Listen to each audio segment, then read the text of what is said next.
En el video del día de hoy te voy a explicar el derecho como algo holístico, es decir, como un todo.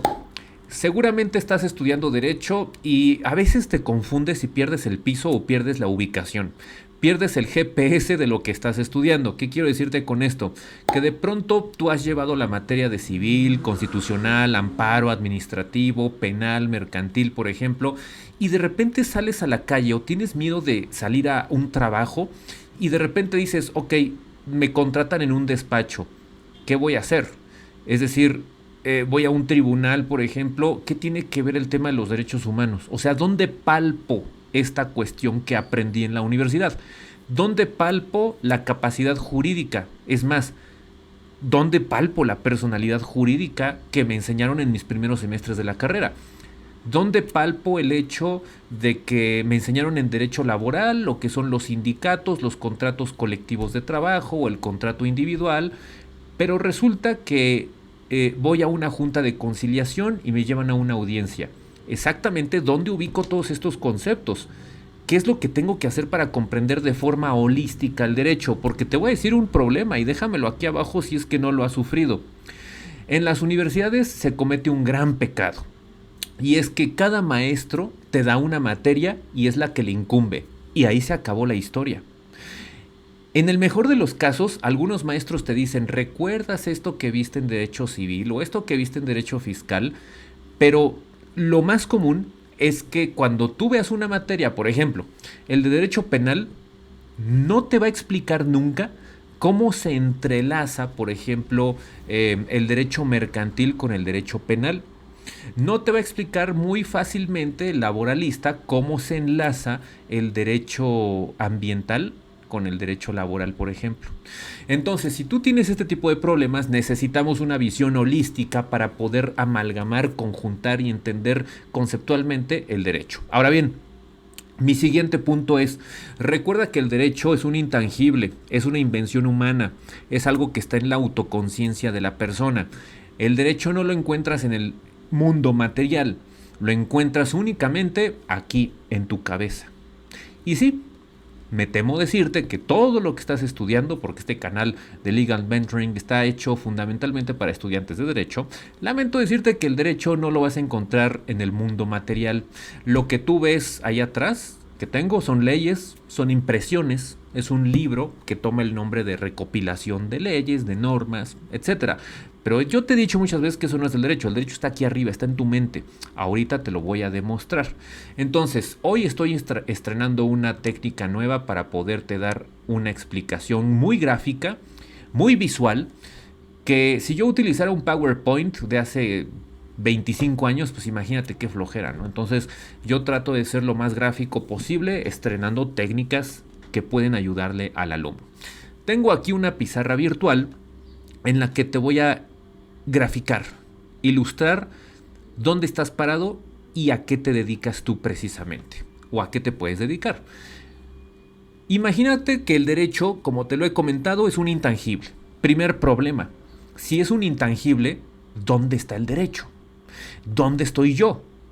Porque yo conozco las leyes, conozco el MP, el tribunal, los colegiados, pero eso es un edificio, es una institución de gobierno. Pero ¿dónde diablos está el derecho? Vamos a ver. En el centro de toda imputación del derecho está algo que se llama persona. La persona es el centro de imputación de algo que no existe, que es el derecho. Fíjate qué ironía, qué cosas tan curiosas, ¿no? Pero cuando yo digo que no existe, me refiero a que no existe en el mundo material, solamente existe en tu cerebro. Y para el que no me crea, pues vete a los orígenes más primitivos biológicos de la evolución humana. ¿Había derecho?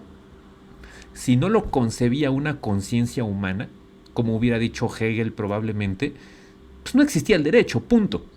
Ni el derecho natural, ni nada de eso. Debe haber una autoconciencia humana. Bueno, entonces el derecho tiene como centro a la persona.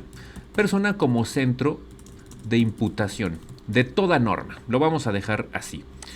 Si tú ubicas esto, ya hemos dado un gran paso porque el fin de toda norma no es que haya precisa, o sea, el fin inmediato no es la seguridad jurídica, no es la justicia, eso va a venir después, esa es tu chamba, pero es la persona, ¿sí? A ver, vamos a irlo poniendo por partes. Primero vamos a entender, como yo te he explicado muchas veces, que el derecho es un proceso cognitivo. ¿Qué es un proceso cognitivo? Pues es esa sinergia entre tus neuronas, ese choque sináptico que hace tu cerebro, ¿verdad? Para poder concebir algo en concreto. Entonces, primero que nada hay que entender que el derecho es un proceso cognitivo que está en nuestra mente.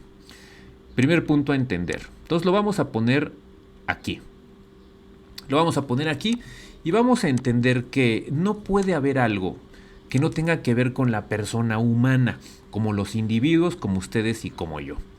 Tenemos el derecho como proceso cognitivo. Posteriormente, una vez que el derecho encuentra dónde posicionarse porque tú le estás dando existencia en tu conciencia humana, entonces esto te podría decir que evoluciona a algo que se llama, y voy a hacer aquí un poco grande la letra, perdón por la alarma, pero es el horno que estoy haciendo la cena, entonces perdón por el ruido, pero aquí vamos a poner algo que evoluciona y se materializa en diversos elementos. ¿Qué estoy tratándote de decir con esto de que se materialicen diversos elementos? Significa que el derecho, a partir de que es un proceso cognitivo, definitivamente empieza a coger importancia.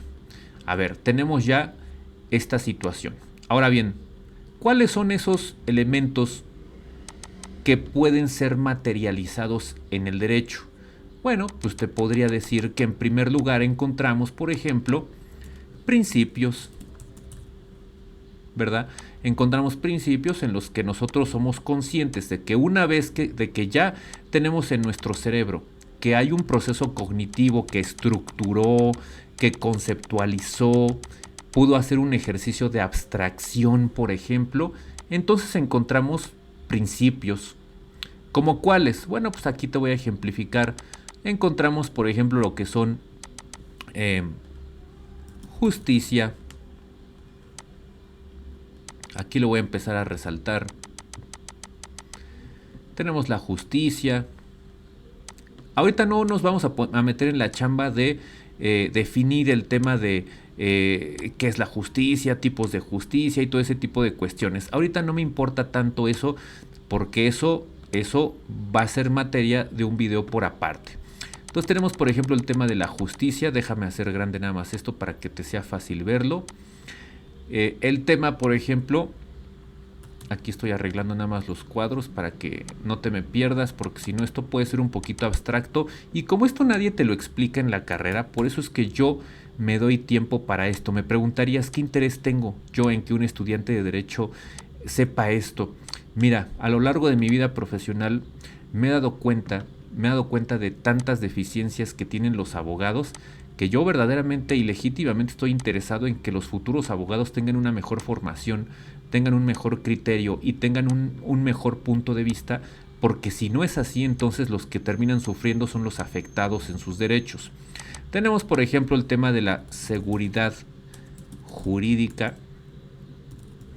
Es decir, estamos hablando de principios axiológicos, o sea, valores, por ejemplo, deontológicos. Estamos hablando, por ejemplo, principios generales del derecho. Tenemos estos temas aquí. No voy a enunciar todos, naturalmente, porque eso puede ser trabajo tuyo y puede ser que tú te dediques a hacer esta reflexión de qué otros principios podría haber. Pero voy a introducir aquí, por ejemplo, lo que es la interpretación y lo voy a generalizar y sus principios. Entonces fíjate cómo tenemos hasta ahorita este escalafón, pero fíjate cómo estamos hablando de una evolución, ¿eh? Quiero que te quede muy claro que venimos de lo más grande, por eso este letrero lo puse en grande, así grandote, para que puedas entender tú correctamente que estamos haciendo una especie de derivación hacia abajo, no en jerarquía, sino en proceso de evolución, ¿sí? Ahora bien, tenemos esto aquí.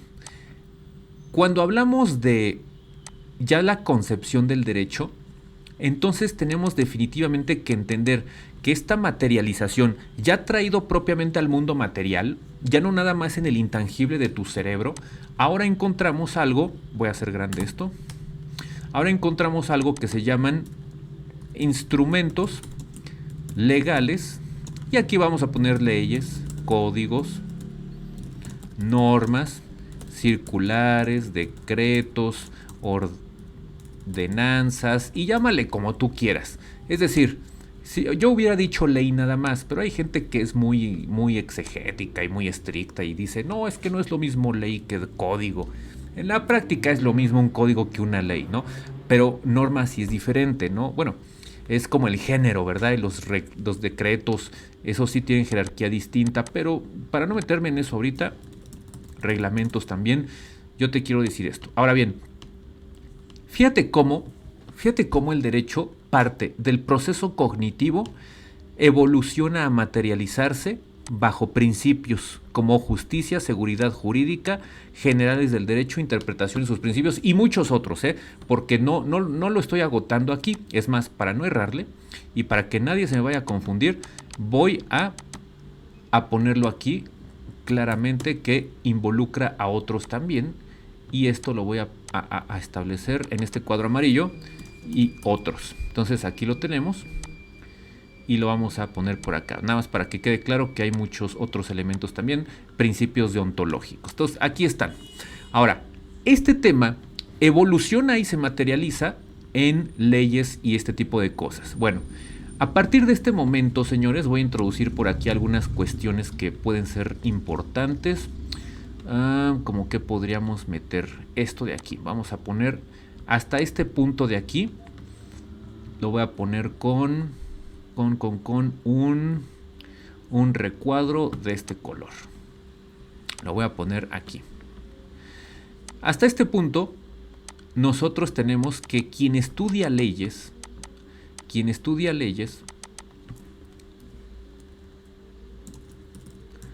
el estudio de las leyes está en este punto. Lo voy a hacer grande nuevamente para que no se me vayan a perder por aquí. Aquí está.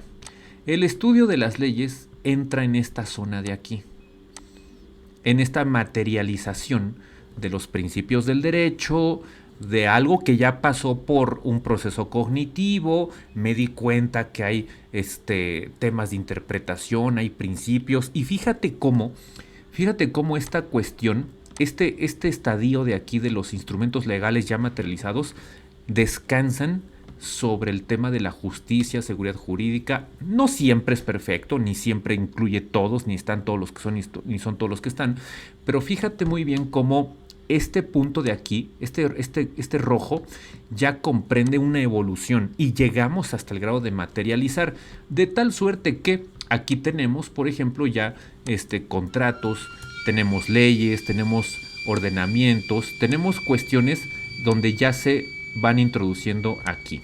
Disculpen por el ruido nuevamente, pero está pasando el camotero y es un ruido infernal aquí siempre. Una disculpa por eso. Entonces, fíjense cómo tenemos ya esta cuestión.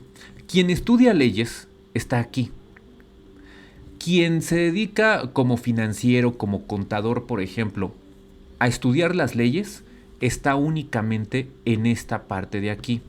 Esto es bien importante entenderlo porque esta es la única explicación gráfica que tú vas a tener en términos de poder entender cuál es la diferencia entre estudiar derecho y estudiar otras carreras, que pueden estudiar la ley también, desde luego. Entonces vamos a poner una flecha aquí para dejar bien en claro que quien estudia leyes, aquí la vamos a poner esta flechita, quien estudia leyes está ubicado aquí. En cambio, quien estudia derecho está ubicado aquí. Vamos a copiar vamos a mandarlo para acá. El estudio del derecho está aquí, precisamente. El estudio del derecho, bueno, no lo quisiera yo poner totalmente aquí, sino vamos a poner mejor varias flechas. Viene desde aquí, luego pasa por aquí abajo, desde luego que también lo encontramos en los principios.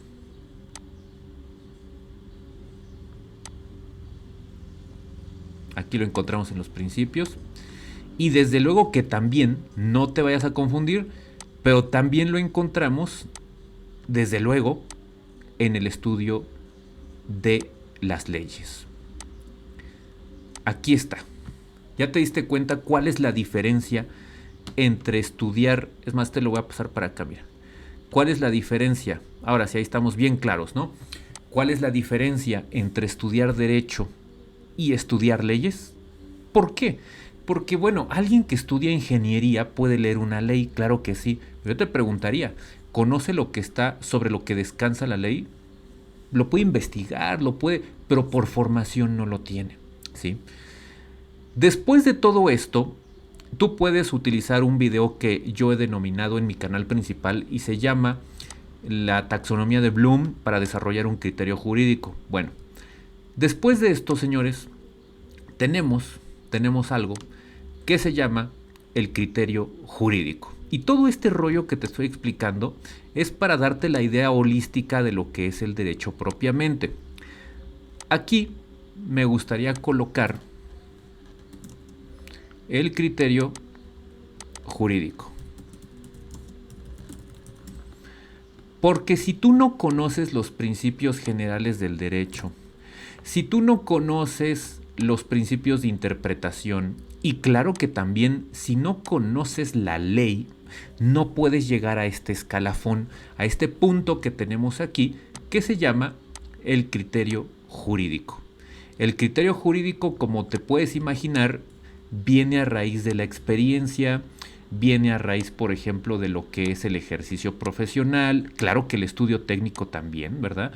Pero vamos a ponerlo aquí como se crea a partir, o mejor lo vamos a poner, se crea desde el conocimiento técnico dogmático y, o mejor, empírico y pragmático, cuando viene la praxis, ¿no?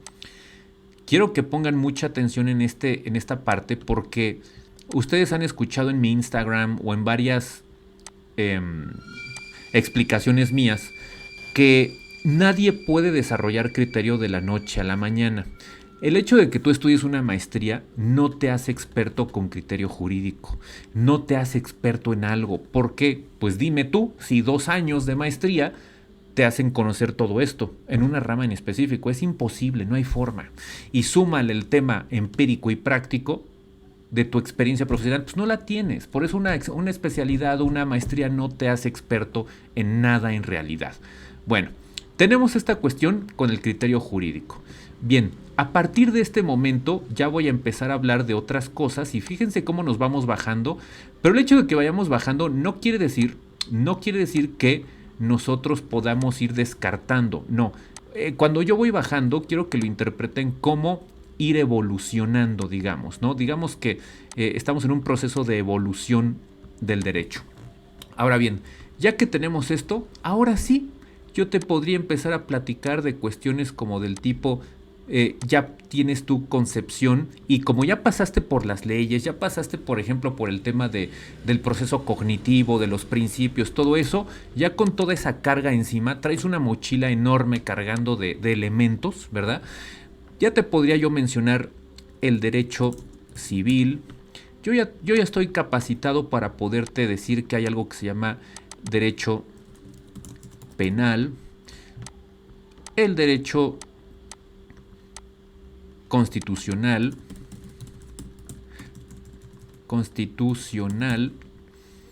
Ya podríamos, por ejemplo, platicar de que existe algo que se llama administrativo. Ya podríamos platicar, por ejemplo, de el derecho laboral. En fin, hay muchas ramas. Ahora sí voy a tratar de enlistar varias para que puedas tener una idea. Si me falta alguna, no me vayas a crucificar. Lo que pasa es que, bueno, o sea, pues imagínate todo lo que puede haber, ¿no? Simplemente es una cuestión enunciativa, ¿verdad? Pero voy a tratar de poner algunas para no confundirnos. Podemos poner, por ejemplo, incluso el amparo, aunque puede venir de la rama constitucional, o más fácil lo voy a poner aquí, constitucional y amparo. Voy a poner por aquí derechos humanos.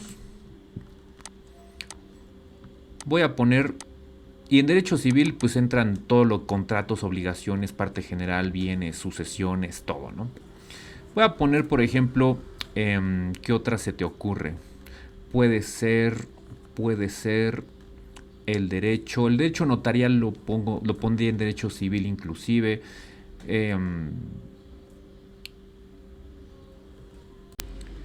Datos personales. Voy a poner, por ejemplo, el tema de la tecnología. Voy a poner el tema del ambiental. Voy a poner, por ejemplo, solamente en una. No me voy a complicar tanto la existencia, pero voy a poner algo en términos de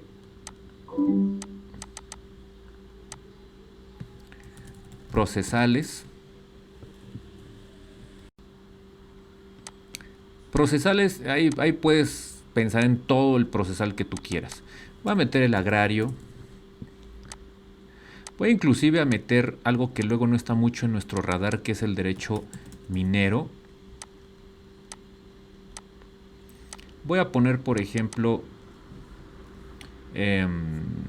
no sé, se me ocurre que a estas alturas del partido, por aquí vamos a meter, en una sola cajita voy a meter el tema del, y abajo de mercantil voy a poner corporativo, es más, lo vamos a poner en listado, financiero, societario, bursátil, bancario. Me preguntarás por qué. Porque mayoritariamente estas ramas del derecho son de carácter mercantil y son derivaciones del propio derecho mercantil, inclusive inversión extranjera, porque la inversión extranjera va dedicada prácticamente a ejercer el comercio en México. ¿Sí? Bueno, sé que se me puede estar escapando alguna, déjame aquí abajo en los comentarios si crees que me faltó, que claro que me faltaron, ¿verdad? Yo les dije que esto era estrictamente enunciativo. Bueno, fíjense cómo esto ha venido evolucionando a tal grado de que podríamos llegar a empezar a hacer conclusiones de decir, fíjate cómo todo, me voy a robar este cuadrito de aquí, fíjate cómo todo tiene como centro de imputación directamente a la persona humana, a ustedes y a mí, directamente como personas de imputación. El derecho agrario tiene como centro de imputación fundamentalmente temas ejidales que van con ejidatarios, que van con gente que está sujeta a ese régimen y excepcionalmente a terceros, ¿verdad? Por ejemplo, si un ejido pasa a dominio pleno, a propiedad privada, entonces ya alguien que no es ejidatario podría hacer uso de ello. Pero fíjate cómo el derecho agrario tiene como centro de imputación de la persona al ejidatario.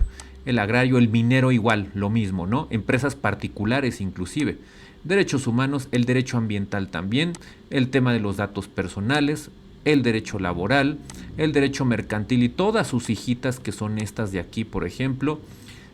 Por ejemplo, tenemos el constitucional y amparo. Estoy haciendo una adecuación más o menos lógica de cómo podríamos nosotros encontrar estos temas y cómo puedes darle una ubicación en tu cerebro a las relaciones que tenemos aquí. A ver, lo voy a dejar por aquí abajo. Primero que nada, vamos a empezar a organizar esto que está un poquito desordenado. Los derechos humanos yo me atrevería a ponerlos en la cima, en lo más importante, porque definitivamente los derechos humanos hacen que ahí descansen todas las ramas del derecho. hablando de derecho constitucional y amparo, definitivamente me gustaría colocarlo por aquí. También lo voy a poner con negritas porque fíjate cómo la evolución del derecho va hacia acá. No perdamos de vista que la persona está como centro de imputación de toda norma. Y ahora tenemos de este lado algunas otras ramas que no me gustaría jerarquizarlas o darles una jerarquía, digamos, porque no es que sean más importantes que otras. Quiero decirte que el hecho de que yo ponga unas arriba de otras no necesariamente es una jerarquía. Lo único donde yo te diría que sí hay jerarquía es en el derecho humano. En derechos humanos yo te diría, ahí sí o sí, no tienes para dónde hacerte. Todo tiene que estudiarse a la luz de los derechos humanos. Y podríamos decir que todas las demás ramas nacen a partir de entonces. Fíjate cómo en este cuadro que yo tengo aquí, los derechos humanos rigen el constitucional. Pues el primero constitucional, tesis 293. El tema del derecho civil, ¿por qué lo pongo aquí? No porque sea más importante ni porque sea la columna vertebral, sino porque el derecho civil inunda todo.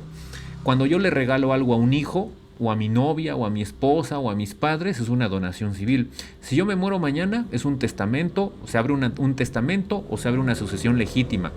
Si yo compro un coche, es una compraventa civil o mercantil, dependiendo de ciertos factores, ¿no? Si yo, por ejemplo, me caso el día de mañana, es un matrimonio civil. Entonces, fíjate cómo el derecho civil está en todos lados, está en todos lados. Pero fíjate qué curiosa es la vida. A pesar del derecho civil estar en todos lados, ¿te fijaste cómo ahorita dije me voy a casar al registro civil? Bueno, ¿qué es eso? Involucra directamente el derecho administrativo y ya le pegaste al derecho administrativo. Oye, pero el derecho familiar, por ejemplo, que es derecho civil al final, involucra temas de derechos humanos porque hay acreedores alimentarios, esposa, esposo, hijos, procreación eventualmente, etcétera. Derechos humanos directamente, ¿sí? Oye, que son personas del mismo sexo y resulta que no los quiere casar el registro civil. Amparo por defensa constitucional y regresamos hacia nuestra parte de arriba, demostrando así que todo tiene que ir con base en derechos humanos. Punto. Ya no podemos pensar de otra manera. Entonces, fíjate qué interesante se va poniendo esto. El día de mañana, por ejemplo, los cónyuges deciden poner una empresa familiar. Tocas el derecho civil y tocas el derecho mercantil directamente. Estamos entrelazando. Esto es auténticamente el estudio holístico del derecho. Resulta que hay alguna situación de prevención del derecho penal, por ejemplo, porque en la empresa que deciden poner los cónyuges, o pensemos en una situación de violencia familiar, involucras y le pegas directamente al derecho penal en ese momento. Pero resulta que al haber una denuncia de carácter penal, tienes que ir ante una institución que se llama Fiscalía o Ministerio Público. Definitivamente estamos en presencia de ¿qué cosa? Nuevamente estaríamos en presencia del derecho administrativo. ¿Por qué del derecho administrativo? Bueno, porque las instancias penales a nivel de investigación son de carácter administrativo. Tenemos, por ejemplo, un tema en el que en la empresa que deciden poner los cónyuges deben de cuidar los datos personales de quienes son partícipes en esa empresa. Pues definitivamente tienes que cuidar los datos de cada uno de los usuarios que aceptan términos y condiciones por comprarles y venderles productos. Pero resulta que ahí además o tú eres empleado como cónyuge al mismo tiempo o resulta que en tu empresa pones empleados porque necesitas manos de acuerdo a nuestro sistema hermosamente capitalista, ¿no? Y esto es sarcasmo, quiero que quede claro. Necesitas mano del derecho laboral. Resulta que tienes una página web, por ejemplo, y entonces estamos en presencia de recabar datos personales a través de Internet. Estamos en presencia de algo que se llaman datos personales a través de la tecnología. Tienes una cuenta bancaria, le pegas al derecho bancario. En fin, quizá aquí el derecho minero estaría un poco de fuera, a menos de que la empresa fuera de carácter minera, que fuera una minera con inversión extranjera, como hay muchas canadienses, le pegas al derecho minero, ¿no? El derecho procesal, bueno, eventualmente en caso de que se active un procedimiento, entonces estamos en materia procesal, penal, mercantil, civil, oral, lo que tú me quieras decir, ¿sí? Sé que faltan ramas del derecho, pero quiero que veas holísticamente cómo funciona y cómo opera esto. Fíjate qué bonito es esto del estudio del derecho. Voy a reducir la pantalla para que veas todo lo que hemos dibujado hasta este momento. Tenemos a la persona como centro de imputación, que estudió empezamos a estudiarlo como un proceso cognitivo. Posteriormente dijimos que evolucionaba y se transformaba en la materialización de diversos elementos, donde descansaban principios, como por ejemplo justicia, seguridad jurídica, principios generales del derecho, interpretación y sus principios, hasta que llegamos a una materialización que es lo que tú conoces y lo que compras en las librerías o descargas de la Cámara de Diputados, que son leyes. Esto necesariamente, que son leyes, decretos, etcétera, contempla lo de arriba, necesariamente. Empieza el estudio de la ley, ya no del derecho propiamente, que sí lo involucra. Fíjate lo que son las cosas. El estudio del derecho comprende lo que es la ley necesariamente, ¿no? Pero quien estudia leyes no necesariamente sabe derecho, por lo que ya hemos hablado del tema formativo. Claro que lo puede hacer, pero en principio no va a ser así. Piensa en un arquitecto que quiere estudiar una ley o un ingeniero que quiere estudiar una ley para construir un edificio, pues lo puede hacer, pero no tiene lo de arriba, ¿sí? Y después pasamos al criterio jurídico. El criterio jurídico, pues aquí lo vamos a entender ya como la facultad de deducción y de resolución de controversias, diferencias y de prevención de conflictos que hace el jurista con base en todos los elementos que ya estudiamos. Entonces lo tenemos ahí y posteriormente pasamos a lo que son ya, ahora sí, materializar todo lo que hablamos, y se materializa en el estudio de los derechos humanos y todas las ramas holísticas del derecho, siempre tomando en cuenta que en el centro tenemos algo que se llama la persona humana. No hay otra forma de entender el derecho más que de esta forma. Si tú me hablas del derecho familiar, tenemos como centro de imputación a la persona. Si me hablas del derecho mercantil, tenemos como centro de imputación a la persona. Y tan es así que hasta las normas fiscales hoy en día lo que buscan es encontrar a personas físicas para poder pues responsabilizar, ¿no? Y que no se quede en la impunidad ciertos actos. Por ejemplo, en el tema PLD también busca al último a la persona física. El derecho penal, personas físicas y morales eventualmente, ¿no? Entonces, fíjate cómo todo lo encontramos ahí. A partir del día de hoy, cuando tú vayas a un ministerio público, automáticamente, si tú piensas en este estudio holístico, sabrás que influyen directamente los derechos humanos, influye directamente el amparo ante una violación de estos, influye el derecho civil, no sé por qué estés ahí, por ejemplo, o en tribunales familiares, el derecho corporativo, el notario que va a crear tu empresa, bueno, ante su instrumento público, y ante él y en su instrumento público se creará la empresa, inclusive el notario ya interviene en matrimonios, por ejemplo. El derecho laboral, cuando vas a una junta de conciliación y arbitraje, por ejemplo, sabrás que se tutelan derechos humanos de los trabajadores o se deben de tutelar, y esa es tu chamba precisamente, ¿no? Entonces, fíjate cómo tenemos esta cuestión que ya nos da una luz, ahora sí, holísticamente, de cómo podríamos nosotros trabajar con el derecho y qué entendemos por derecho precisamente. Ahora bien, ¿cuál es la labor estrictamente del abogado y de la abogada, ¿verdad? No me gusta el lenguaje inclusivo, pero en esta ocasión sí lo voy a emplear para ser claro en términos de que las capacidades son exactamente iguales y no hay por qué omitir a nadie aquí, ¿no? Ni hay nada de eso. Nosotros tenemos a las leyes aquí, tenemos las normas y todo eso, que son precisamente lo que tenemos aquí en la pantalla. Ahora bien, si nosotros entendemos el tema deontológico, de justicia, etcétera, etcétera, nos encontraríamos en este momento con que esto de aquí, es lo que debe de buscar seguridad jurídica. La seguridad jurídica es la certeza, es la veracidad, la autenticidad, la garantía de que el gobernado e inclusive también la autoridad se le van a respetar determinados derechos traducidos en procedimientos, en prevención y en solución de conflictos. Bueno, esa seguridad jurídica, señores, está aquí precisamente. Sin embargo, no siempre es compatible con la justicia a nivel de ley. ¿sí? La justicia te la voy a poner de este lado. Voy a agrandar esto y voy a poner de este lado el concepto de justicia.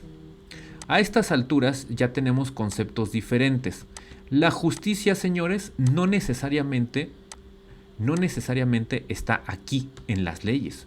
La justicia está aquí, pero ¿quién crees que es el encargado de hacer que se pueda lograr esa justicia? Pues ni más ni menos que tú precisamente. Por eso, cuando encuentres una ley notoriamente injusta, pues sí, la ley es injusta, pero eres tú el que está, yo te diría, ya deja compelido, ya deja tú que el deber, estás obligado a buscar la justicia, pero ese es trabajo del abogado precisamente. Esto es lo que yo te he tratado de decir en varios videos, nada más que ahora te lo estoy explicando de forma gráfica. La seguridad jurídica y las leyes en principio deben de estar aquí, situados en medio, pero tú debes de buscar la seguridad jurídica y claro, pues en este caso el juez será el que debería de resolver con base en la justicia, aunque desgraciadamente como es autoridad, tú sabes mejor que yo que la autoridad no puede hacer sino aquello que le esté expresamente facultado. Debe resolver con legalidad y en segundo lugar con justicia, desgraciadamente. Porque tú no puedes hacer que el juez resuelva sin tener fundamento legal, sin poder hacer justicia necesariamente. Por esa razón a veces escuchas que liberan a un delincuente por un error en el procedimiento. Y sí cometió el delito, yo lo vi. Sí, el problema es que el juez tiene que resolver con base en esto, en la seguridad jurídica y en las leyes. Ahora me dirás, entonces, ¿qué hace el abogado? El abogado trata de, me voy a ir para acá, interpretar. Y este lo voy a resaltar ya en otro color. Gracias a su interpretación jurídica, gracias a la argumentación del abogado, nos vamos a poder acercar a lo que es precisamente la justicia. No hay de otra, porque la autoridad no puede, y yo te diría que no debe actuar de mutuo propio, más que en ciertos casos que se llaman de oficio, ¿no?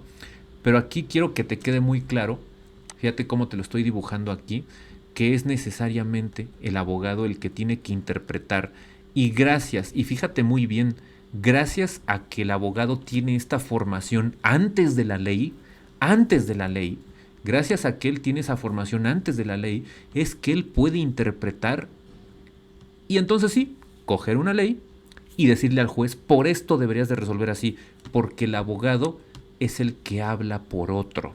¿Cómo lo va a hacer? Con esto de aquí, con estos elementos que nosotros pudimos deducir que eran justicia, principios, etcétera, etcétera, y que definitivamente nos van a ayudar para poder lograr un concepto de justicia.